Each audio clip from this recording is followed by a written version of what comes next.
அனைவருக்கும் வணக்கம். இப்போ நான் உங்களுக்கு ஒரு வீடியோ காட்ட போறேன். ரொம்ப ஒரு உருக்கமான வீடியோ, உருக வைக்கும் வீடியோ. இதயம் பலவீனமானவர்கள் கொஞ்சம் பலப்படுத்திட்டு பாருங்க. இதோ வரப்போது, இதான் வந்துருச்சு. உங்கள் குடும்பத்தைச் சேர்ந்த ஒருவனாக, உங்கள் தந்தையாக ஓர் உருக்கமான வேண்டுகோள். போதையின் பாதையில் யாரும் போகக்கூடாதுன்னு மன்றாடி கேட்டுக்கிறேன். நீங்க பார்த்து பார்த்து பாதுகாப்பா வளர்த்த உடம்ப நீங்களே ஏன் கெடுத்துக்கிறீங்க? தீமைன்னு தெரிஞ்ச உடனே ஏன் விலை கொடுத்து வாங்குறீங்க? ஒரு தந்தையாக உங்ககிட்ட கேட்கிறேன், உங்க குடும்பத்தில் ஒருத்தராக உங்ககிட்ட கேட்கிறேன். இப்படி கையை வச்சுட்டே கேட்டாரு பாத்தீங்களா? எவ்வளவு உருக்கமா கேட்டாரு.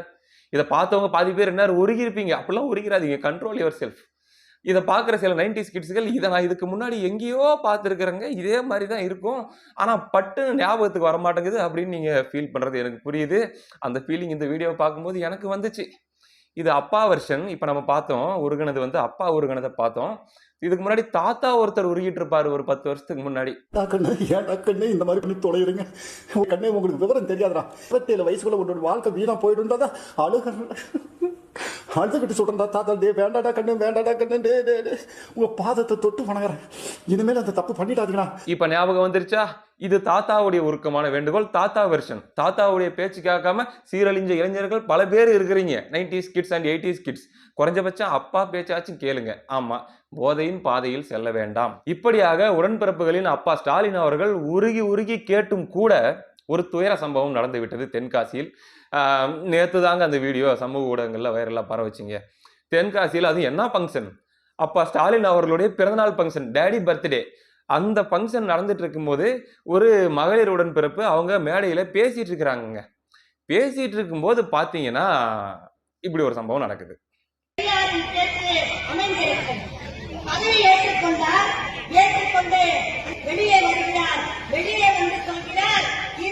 தாத்தா மேடையில மாஸ் என்ட்ரி கொடுத்துட்டாருங்க. திமுக மேடையில அவர் அந்த மைக்கை நோக்கி அவருடைய பயணம் இருக்கிறது. அது மிகவும் கடினமான பயணமாக இருந்தாலும் அவர் எப்படியாச்சும் கஷ்டப்பட்டு அந்த அந்த இலக்கை அடைந்திட வேண்டும், அந்த டெஸ்டினேஷனை ரீச் பண்ணிடணும்னு சொல்லி அந்த மைக்கை நோக்கி போறாரு. குறுக வந்து தடுத்து விட்டாங்க.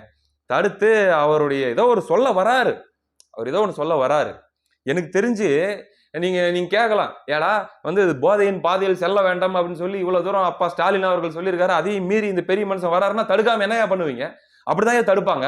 இது போய் பெரியவருக்கு வக்காலத்து வாங்கிட்டு இருக்கிறேன்னு சொல்லி உடன்பிறப்புகள் டென்ஷன் ஆகலாம். இல்லைங்க, நான் அப்படி சப்போர்ட் பண்ணல. ஏன் இப்படி இருக்கக்கூடாது? இன்னொரு ஆங்கிள் யோசிங்க. அங்க வந்தாரு, அவரும் நான் அதை சொல்லத்தாண்டா வந்தேன், போதையின் பாதையில் செல்ல வேண்டாம், உங்க குடும்பத்தில் ஒருத்தனாக கேட்டுக்கொள்கிறேன் அப்படின்னு சொல்லிட்டு போலான்ட்டு வந்தேன். ஆனா சொல்ல விடாம தடுத்து விட்டாங்கன்னு சொல்லி இப்ப அவர் மனசு உறுத்தாதா? அல்லது பிறந்த நாள் வாழ்த்து சொல்றது கூட வந்திருக்கலாம், ஹாப்பி பர்த்டே டாடி அப்படிங்கிற மாதிரி ஏதாச்சும் அவர் பாட்டு 4 வார்த்தை சொல்லிட்டு போயிருப்பாருல்ல. அந்த ஒரு பெரியவருடைய கருத்து சுதந்திரத்தை அந்த மேடையில் நீங்கள் பறித்து விட்டீர்கள். கருத்து சுதந்திரத்துக்கு எதிரான கட்சி திமுக அப்படின்றது இது மூலமாக புலப்படுகிறது. ஏதோ ஒரு முக்கியமான விஷயம் இந்த உலகத்துக்கு அவர் சொல்ல வந்தாருங்க, ஆனா அவர் பேச விடாம கெடுத்துப்பிட்டீங்க. நியாயமே இல்லைங்க இதெல்லாம். அவர் திமுக உடன்பிறப்பா திமுக அனுதாபியான்னு வேற தெரியல. ரெண்டுல ஏதோ ஒன்னதான் இருக்கு. ஏன்னா இப்பெல்லாம் ரெண்டா கிளாசிஃபை பண்றாங்க. திமுக உடன்பிறப்பு வேற, திமுக அனுதாபி வேற. இந்த அனுதாபி பண்றதுக்கெல்லாம் இந்த உடன்பிறப்புகள் பொறுப்பாக மாட்டாங்க அப்படின்ட்டு இவர் என்ன கேட்டகரியில வராரு அப்படின்னு தெரியலீங்க. இதே மாதிரி ஒரு சம்பவம் கனிமொழி அவர்களுடைய மீட்டிங்ல கூட நடந்துச்சு. அதுவும் ஏதோ திமுகவுடைய கொள்கை விளக்கமோ அல்லது வந்து ஏதோ ஆட்சியின் சாதனை பற்றிய ஒரு கூட்டமோ, அதுல அவங்க ஏதோ சீரியஸா பேசிட்டு இருக்கும்போது ஒரு உடன்பிறப்புங்க அந்த கூட்டத்திலேயே உட்காந்துட்டு இருந்தாரு. கொஞ்ச நேரத்துல திடீர்னு அவரு உச்சம் அடைய ஆரம்பிச்சிட்டாரு, உச்சிக்கு போக ஆரம்பிச்சிட்டாரு. ஆமா, திராவிட மாடல் ஆட்சியில உடன்பிறப்புகள் எப்பவுமே உச்சத்துல தானே இருப்பாங்க. அப்போ ஒரு லைட்டு கம்ப மாதிரி ஏதோ அங்க இருக்குது, கிருகிருன்னு மேலே ஏறிட்டாரு. அங்க கனிமொழி அவர்கள் அதை பார்த்துட்டு, ஏய் யாராவது முரட்டாளா இருக்குது, ஐயா கையெடுத்து கும்பிடுறேன், கொஞ்சம் கீழே இறங்கிருங்க அப்படின்னு சொல்லி கேக்குறாங்க. என்னங்க, தயவு செய்து இறங்குங்க, தயவு செய்து இறங்க. அவரு எங்க இறங்க மாட்டேன்னு சொல்றாரு. அவருக்கு இறங்கணும்னு ஆசைதான், இறங்குறதுக்கு தான் ட்ரை பண்றாரு. ஆனா அவர் கை இப்படி போகுது. அவங்க சொன்னதுக்கு அப்புறம் 4 படி மேல ஏறாரு இறங்குறதா நினைச்சுக்கிட்டு. அங்க போய் இப்படி எட்டி வேற பாக்குறாரு.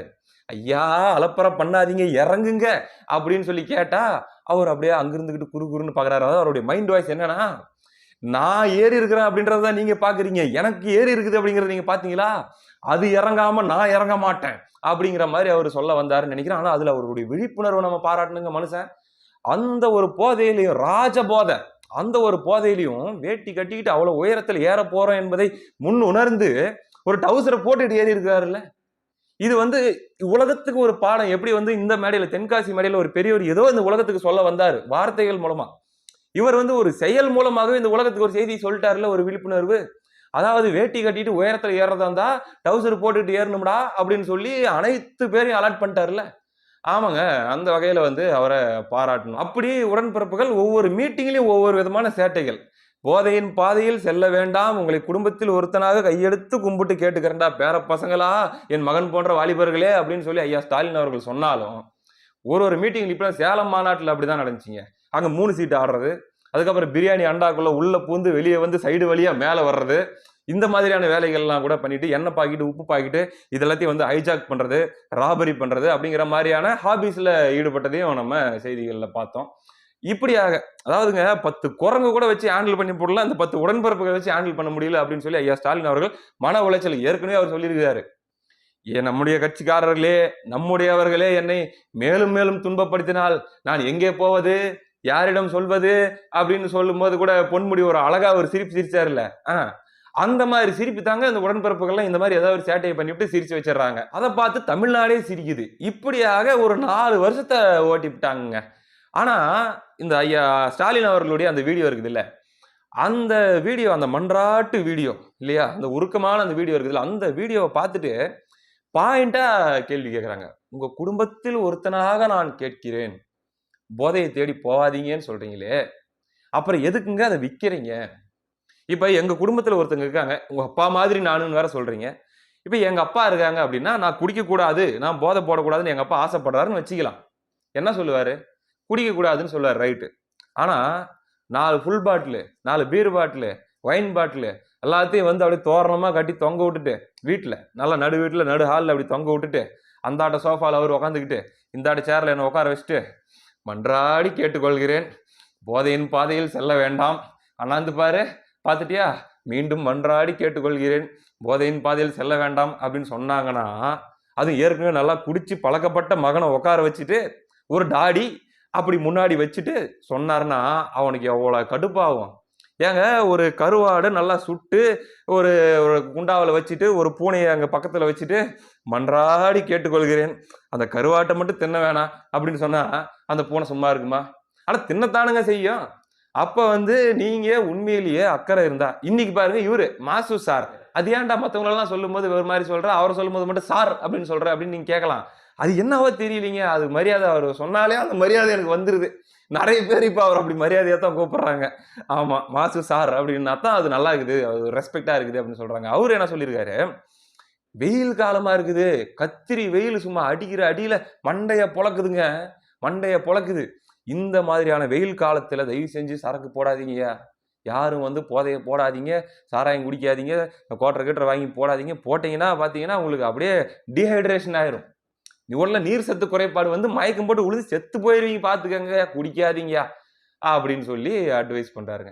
சரிங்க, அப்படின்னா அந்த 2 மாசத்துக்கு இந்த ஒயின் ஷாப் மூடி வைக்கலாம்ல, கவர்மெண்ட் தானே சொல்லுது குடிக்காதீங்க, வெயில் காலத்துல இப்படிலாம் வருது, அப்ப அது மூடி வச்சுட்டு யாரும் குடிக்க மாட்டாங்க அப்படின்னா, ஏங்க அப்படி கிடையாதுங்க, அது திறந்துதான் இருக்கும். 12 மணிக்கு தான் திறப்போம். நல்லா உச்சி வெயில், உச்சியிலிருந்து வரைக்கும் அடிக்கிற அந்த டைம்ல தான் நாங்க திறப்போம். அந்த வெயில்ல தான் தேவைப்படுறவங்க போய் வாங்கணும், வாங்கி குடிச்சிட்டு அந்த வெயில்ல தான் வீட்டுக்கு போகணும்.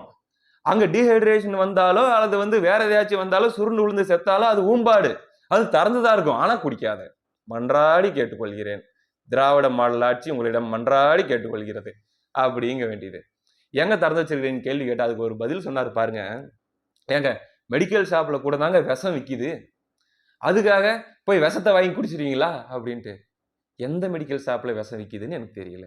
ஏன்னா உடன்பிறப்புகள் எதனா மெடிக்கல் ஷாப் நடத்தி அதுல வந்து பால் டாயில், அதுக்கப்புறம் இது ஏதோ சொல்றாங்க இல்லைங்க, அதெல்லாம் அந்த குரண மருந்து இதெல்லாம் விற்கிறாங்களா என்ன அப்படின்னு நமக்கு தெரியலைங்க. இது வந்து பூச்சி மருந்து கடையில விற்பாங்க, மெடிக்கல் ஷாப்ல எங்க விஷம் விற்கிறாங்கன்னு எனக்கு தெரியல. அப்படி போய் கேட்டா மெடிக்கல் ஷாப்ல வந்து ஒரு டப்பா பால் டாயில் கொடுங்க அப்படின்னு போய் கேட்டா கொடுப்பாங்களான்னு நமக்கு புரியல. இதுக்கு முன்னாடி பால் டாயில் குடிச்சவங்களுக்கு தான் தெரியும்.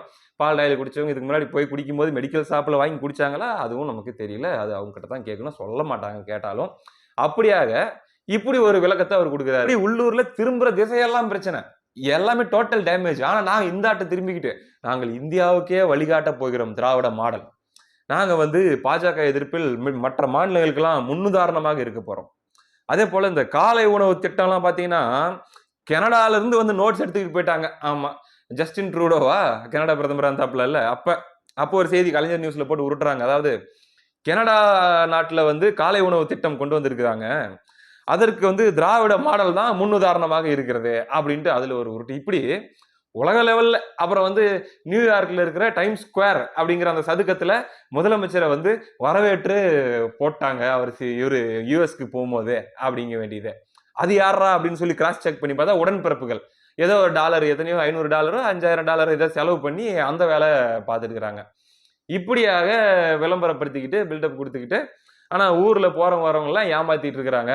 இவங்களை வந்து இதுக்கு மேலே விட்டு வைக்க கூடாது அப்படின்னு சொல்லி இப்ப யாரை போய் கேட்டாலும் போன தடவை நான் திமுக தாங்க போட்டேன், ஆனா இந்த தடவை போட மாட்டேங்க. ஏன்னா யாருக்கு வேணா போடுறாங்க, ஆனா திமுகவுக்கு போடுறதில்ல அப்படிங்கிற மாதிரியே சொல்றாங்க. இப்படிலாம் நடந்துட்டு இருக்குது. கடைசி வரைக்கும் அந்த பெரியவர் என்ன சொல்ல வந்தாருன்னு தெரியாம போச்சு. சரி, ரைட், அடுத்த காணொலியில் சந்திப்போம். நன்றி.